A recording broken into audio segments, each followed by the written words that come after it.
In the desert and I need to keep cool, so I got this Treva 12-volt fan running, and I didn't want to hook it up to my battery bank to drain it, so I bought this Rockpals 250 watt solar generator.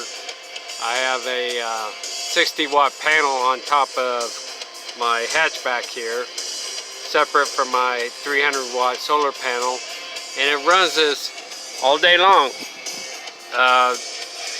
The solar generator never gets off of 100%, so I'm very happy.